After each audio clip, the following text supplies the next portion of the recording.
আসসালামু আলাইকুম, কেমন আছেন সবাই? আশা করছি প্রিয় ভাই বোনেরা ও দিদিমণিরা কাছে কিংবা দূরে, দেশ কিংবা দেশের বাইরে যে যেখানে আছেন আল্লাহর আশেষ রহমতে সবাই অনেক বেশি ভালো আছেন এবং সুস্থ আছেন।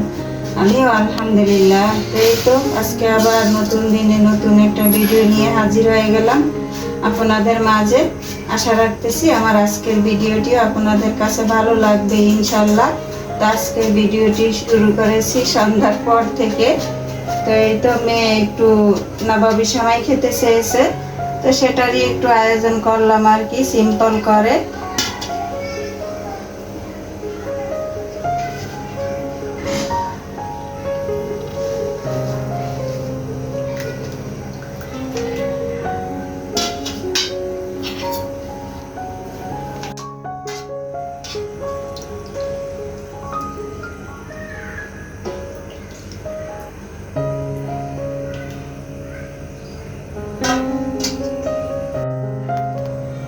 এই তো তৈরি করা শেষ। এগুলো তো আমার সব আপুরাই পারে, আমার মিষ্টি মিষ্টি আপুরা কি সুন্দর করে তৈরি করে। আমি হলাম সাদা মাটা মানুষ, তো আমি একটু সিম্পল ভাবেই করে দিচ্ছি, সেরকম বিশেষ কোনো আয়োজন না।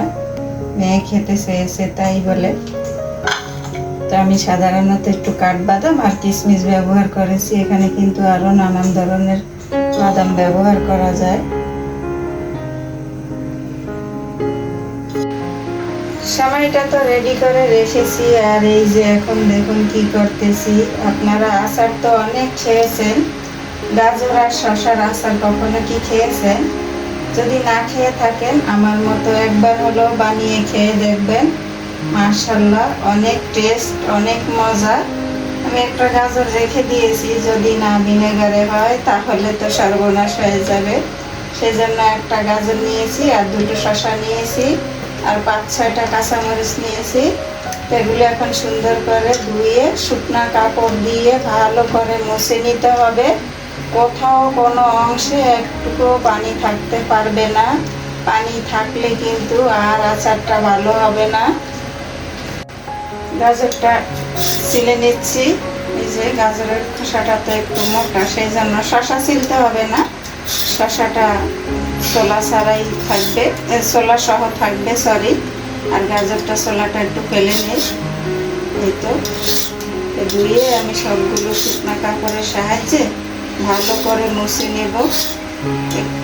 একটু বিন্দু মাত্র পানি থাকতে পারবে না। তো গাজরের ছোলাটা ফেলে দেব। এই তো এখন শুকনো একটা পরিষ্কার কাপড়ের সাহায্যে আমি ভালো করে মুছে নিতেছি। এইভাবে আমি মরিচগুলো, শশাগুলো সব কিন্তু মুছে নেব। এই যে কয়েকবারই বলেছি যে কোথাও কোনো অংশে একটুকু পানি থাকতে পারবে না, সুন্দর করে মুছে নিতে হবে। আর এই যে শশার আরেকটা জিনিস দেখিয়ে দিচ্ছি। এই যে মুখের অংশটা কেটে ভালো করে ঘষে এই যে তিতাটা ছাড়িয়ে নিতে হবে। একটু বেশি করেই কেটে নিতে হবে যাতে তিতা কোনোভাবেই না থাকে। দেখা যায় কি অনেক শশায় তিতা বেশি থাকে, আবার অনেক শশায় তিতা একেবারে থাকেই না। এই তো আমি পরিমাণে একটু বেশি কেটেছি যাতে একটু তিতা না থাকে। এইভাবে ঘষে এই যে তিতাটা ফেলে দেবেন।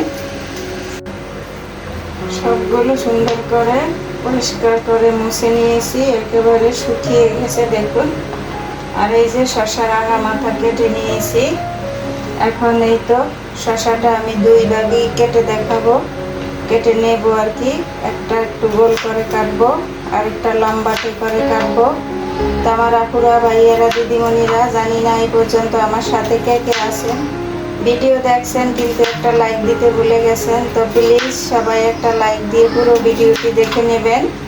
সবাই সবাইকে সাপোর্ট করবেন, সবাই পাশে থাকবেন। সবসময় এই কথাটা বলি। আর এই তো একটা গোল করে কেটেছি আর একটা লম্বাটে করে কাটবো আপনাদের দেখানোর সুবিধার্থে, যেভাবে কাটে আর কি। এই তো এটাকে আমি 2 ভাগ করে তারপরে এই যে 4 খণ্ড করে নিয়েছি। এই যে শশার ভিতরে যে পানি লেগে আছে এগুলো আমি মুছে নেব। তারপরে আবার মুছে আবার ফ্যানের নিচে দিয়ে আবার শুকিয়ে নেব যাতে এক বিন্দু পানিও না থাকে। এই তো আমার শসা কাটা হয়ে গেছে। এবার গাজরটা কেটে নেব। গাজরের এই যে মুখের অংশটা আমি কেটে ফেলে দেব। এই তো কেটে ফেলে দিলাম। তো এটাকেও আমি দুই ভাগে মানে দুইভাবে কাটবো আর কি। এই তো প্রথমে একটু গোল করে কাটবো, তারপরে আবার লম্বাটে করে কাটবো। এইভাবে কেটে নেব।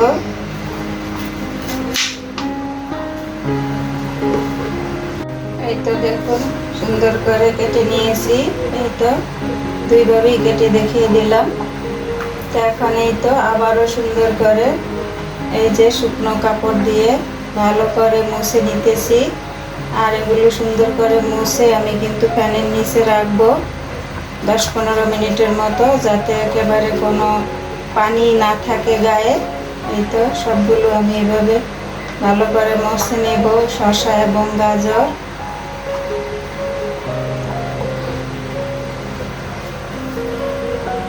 দেখুন আমি সরাসরি কিন্তু ডাইনিং টেবিলে একেবারে সরিয়ে দিয়েছি, আর ফ্যানটা অনেক জোরে সোরে ছেড়ে দিয়েছি যাতে তাড়াতাড়ি পানিগুলো শুকিয়ে যায়, কারণ রাত্রের বেলা তো ওদিকে রান্নাবান্না চলছে অফ ক্যামেরায়। তো এই তো একেবারে সুন্দর করে বিছিয়ে বিছিয়ে সরিয়ে দিলাম, একটু যাতে পানি না থাকে। এইভাবে আমি 10 মিনিট ফ্যানের বাতাসে শুকিয়ে নেব। আর যখন রৌদ্র থাকে এই এক পলক রৌদ্র দিলেও হয়ে যায়, তাও 10-15 মিনিটের মতো লাগে। আর রৌদ্র না থাকলে এভাবে ফ্যানের বাতাসে পানিটা শুকিয়ে নিলেও হয়ে যায়। তো 10 মিনিট পরে আমি ফিরছি। গাজর আর লেবুগুলো শুকাতে দিয়ে এদিকে এসে এই তো তেলাপিয়া, বড় তেলাপিয়া আর কি ফ্রাই করে নিচ্ছি। তো আজকে রাত্রে ডিনার আমাদের এই ফিশ ফ্রাই দিয়ে হবে। আপনাদের ভাইয়া খুবই পছন্দ একটা খাবার। তো আমার রেগুলার ভিউয়ার্স যারা, তো তারা তো জানি আমি কিন্তু প্রায় ওই বড় বড় তেলাপিয়া মাছ ফ্রাই করি। তো প্রায় ভিডিওতেই দেখা যায়। তো রেসিপি আকারে আর দেখাচ্ছি না, এগুলো সবাই পারে। আর মনে হয় রেসিপি দেওয়াও আছে, আমার সঠিক খেয়াল নেই। যাই হোক, এখন এটা এখানে হতে থাকবে, আর ওদিকে আমি আচারটা কমপ্লিট করে নেব। তো এখন আবার চলে আসলাম এই তো ডাইনিংয়ে। এখান থেকে আবার টানা হেঁচড়া করে আবার কিচেনে নেব না, সেজন্য এখানেই ভিডিওটা কমপ্লিট করব আচার বানানোটা। আর ভুলেও কেউ ফ্রিজের সবজি নেবেন না, একেবারে ফ্রেশ টাটকা নেবেন। আমি সন্ধ্যার 10-15 মিনিট আগে এই সবজিগুলো রেখেছিলাম। সবজি, কাঁচামরিচ, গাজর যদিও আমার ফ্রিজে আছে, তারপরও আমি আচারটা করব বলে অল্প অল্প করে আবারও নিয়েছি। তো একদম ফ্রেশ নেবেন, টাটকা নেবেন, আর সাথে সাথেই বানিয়ে নেবেন। ফ্রিজেরটা দিয়ে কখনোই বানাবেন না। আর এই দেখতেই পেয়েছেন বা পাচ্ছেন, এই যে একেবারে শুকনো একটা কাঁচের জার নিয়ে নিয়েছি। কাঁচের জারটাকে আমি সুন্দরভাবে পরিপক্ক করে নিয়েছি আচার রাখার জন্য। এখন এই তো আমি গাজর আর শসাগুলো বয়মে দিয়ে দেব বা কাঁচের জারে দিয়ে দেব, যে যেটা বলেন আর কি। জিনিস কিন্তু একটাই। তা আমার কথা আবার কেউ কিছু মনে করবেন না। তো আমি কিন্তু এমনি একটা অনেক রহস্যময় মানুষ, রসিক মানুষ আর কি এক কথায়। তো এখন তো আর সেই সময় সুযোগ নেই রসিকতা করার, তবুও মাঝে মাঝে আমার আপুদের সাথে কিছু কিছু আর কি প্রকাশ করছি। যাই হোক, এই তো আমি আগে অল্প করে নিচ্ছি, কারণ আমার ভিনেগার প্রায় শেষ পর্যায়ে। এই যে দেখুন এতটুকু আছে। তো এটা এমনিতেই ছোট বোতল। তো দেখি এতটুকুতে কতটুকু হয়, এগুলো বেজে কিনা তারপর দেখা যাবে।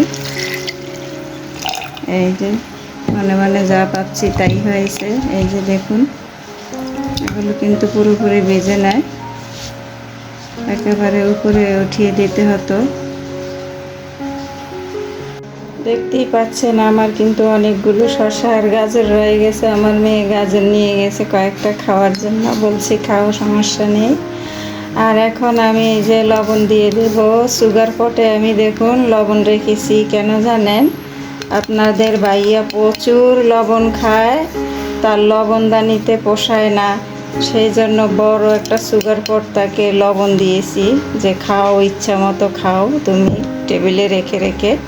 আর দেখতেই পেয়েছেন আমি কিন্তু উঁচু উঁচু করে 2 চামচ লবণও দিয়েছি। তো এই কাজটা কিন্তু এই জারে দেওয়ার আগেও মেখে নিতে পারতাম, আবার এখনও দিয়ে দিয়েছি, সমস্যা নেই। তো যে যেভাবে দেন আগে মেখে নিয়েও দেওয়া যায়, আবার এই পরেও দেওয়া যায়। এই যে দেখতেই পাচ্ছেন এই যে আমার ভিনেগারটা কিন্তু আরেকটু হলে বেশি ভালো হতো। তো আমি চেষ্টা করব আগামীকাল আরেকটা ভিনেগার এনে আরও কিছু পরিমাণ দিয়ে দেব, তাহলে যাতে এই সবজিগুলোর উপরে থাকে ভিনেগারটা, এটা খেয়াল রাখবেন। সোজা কথা, সোজা মানুষ সোজা কথা বলি আমি। তো এই আচারটা কেউ খেয়েছেন কি না প্লিজ কমেন্টে জানিয়ে যাবেন। আর যদি না খেয়ে থাকেন তাহলে একবার হলো ট্রাই করে দেখবেন, ভালো লাগবে ইনশাল্লাহ। তো এটা কিন্তু 5 দিন পরেই খাওয়ার উপযোগী হয়ে যায়, 4-5 দিন পরের দিনও খাওয়া যায়, কিন্তু 4-5 দিন পরে খেলে বেশি ভালো লাগে। খেয়ে দেখবেন আর ট্রাই করে দেখবেন, মাশাল্লাহ ভালোই লাগবে। তো আজকের ভিডিওটি আমার এই পর্যন্তই। দেখা হবে আবার নতুন কোনো ভিডিওর মাধ্যমে। সেই পর্যন্ত সবাই ভালো থাকবেন, সুস্থ থাকবেন, নিরাপদে থাকবেন। আল্লাহ হাফেজ। আসসালামু আলাইকুম আ রহমতুল্লাহি আ বারাকাতুহু।